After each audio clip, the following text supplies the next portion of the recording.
Right now on Up with KREM, we're taking you outside on this Friday morning following an early morning round of showers. I've got your weekend forecast and what you can expect to end the work week. And this morning, Gonzaga students are moving into dorms. Nicole Hernandez is there live to talk about what classes will look like for them this fall semester. Yeah, that's right. Students are starting moving at 8 this morning in just about 30 minutes. So we will keep you updated on how that goes for them. Well, today, flights out of Afghanistan will continue. The U.S. remains committed to fully withdraw from the country by the middle of next week. This morning, why military leaders believe more violence could be on the horizon.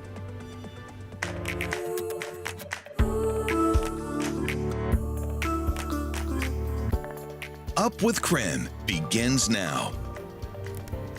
Well, if you are just waking up this morning, you might notice the nice fresh smell of summer rain. Overnight, it felt like we got a good amount of rain as well. Yeah, so the rain really much needed, but this map here you're seeing from the National Weather Service showing our region still in that exceptional drought. So Jeremy telling us this not really putting a dent in our drought at all, but hey, I'll take it. I'll take what we can get. It was refreshing.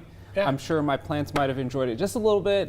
I know it was probably not enough. I'll go water them before he calls me out. Jeremy was Let like, me just preface. Yeah, unfortunately, it wasn't even enough to really be able to skip some of the watering on those plants. It was a few hundredths of an inch of rain. When it comes to rain, I think about a tenth of an inch is where you get to go, wow, that was a good soaker. Okay. So we're at the point where it was enough to wet the roads, ruin your car wash, and make you think you can skip a day of watering the plants. Nice. Well, hey, this weekend, though, going to be super nice. Yes, looking forward to that. Maybe wash your Yeah. car this weekend. Hey, if you're looking for something to do, get out the sponge, the bucket of soap, and hit the driveway. Also this, hit Schweitzer. A beautiful start to the day there. Look at the mountain is in the clouds. Love Schweitzer, love this view. I love the view from up there looking back down at Lake Pend Oreille. If you're looking for something else to do, go up there and hike. You want that weekend forecast? Let's dive in. Early on this morning, we've got a little bit of cloud cover and temps hanging out in the mid-50s. That follows that early morning round of showers that moved through. Most of us in the mid-50s, you're up near 60 if you make your way to the western portion of central Washington. When it comes to AQI, still sitting in the good realm, and it likely stays good today and tomorrow as well. Keep that good in mind as we look at tomorrow's forecast.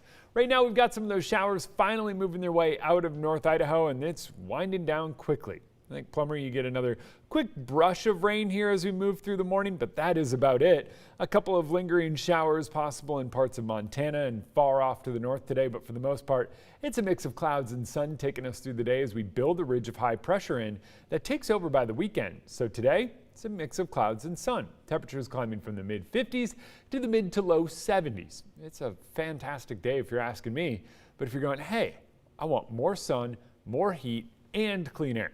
All summer long, I would have said, sorry, it's either going to be too hot or too smoky and way too dry.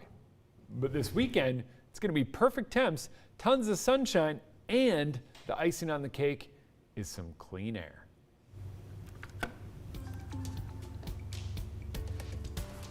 Well, today, Gonzaga University will be welcoming their new students, and starting next week, they'll be ready to start class. That's right, and this morning, Nicole Hernandez on campus now to talk about what makes this year's students a little bit different than previous years. It's also a really large class, but also this population is unique too, Nicole. Good morning.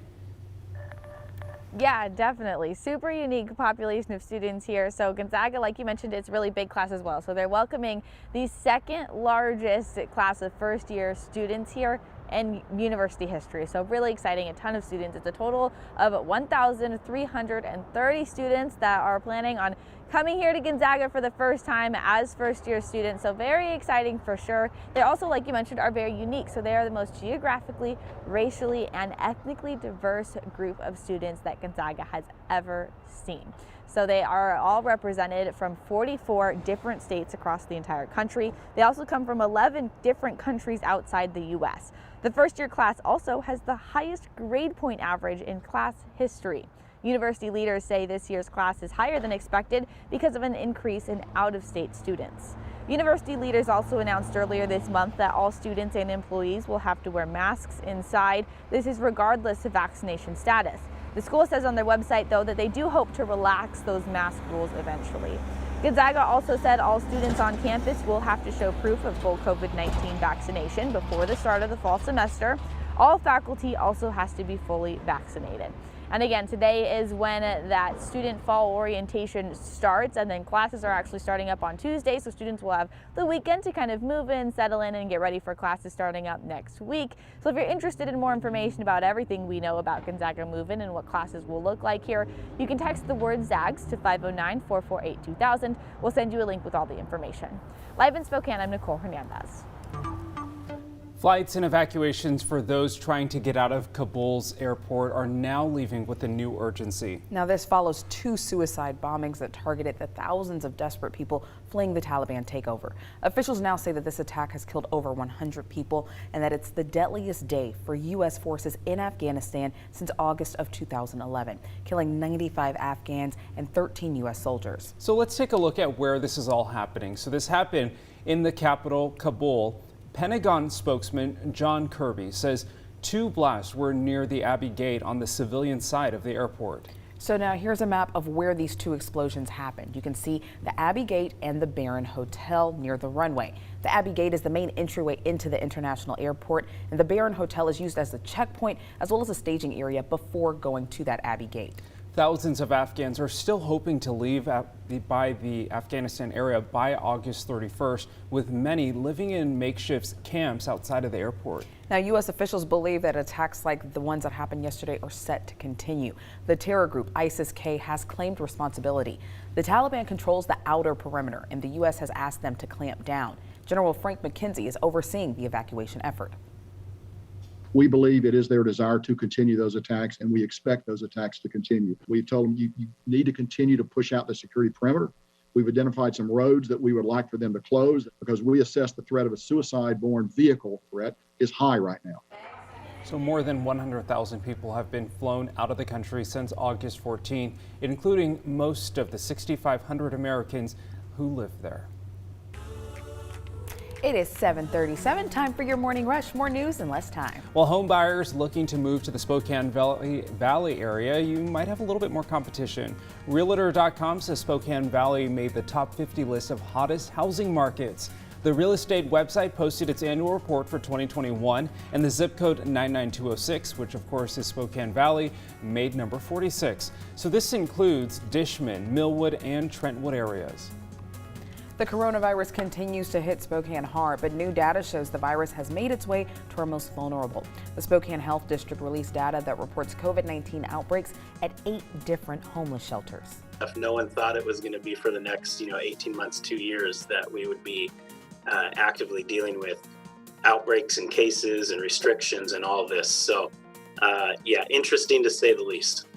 UGM says of their 27 infected people, 1 person has died and another was hospitalized this month. Well, we are getting closer and closer to releasing the Kraken. The Kraken Community Iceplex is opening to the community September 10th, and this is all a part of their grand opening celebration. During the grand opening weekend, the rink plans to offer the free off-ice family fun zone, a free figure skating exhibition, and a free kids try hockey session, as well as several other public skates. So that would definitely be a reason to head on over to the west side to check it out. The Pac-12 Conference has officially said they are not considering an expansion right now. Now, this comes after big schools have made the decision to leave conferences all over the country. Texas and Oklahoma have said they're joining the SEC. There have also been rumors of more schools jumping ship to other conferences.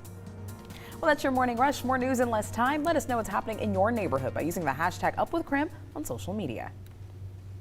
Well, this morning we have had locals representing in the U.S. Paralympics track and field. We were able to talk with the athletes before they left about what these races mean to them.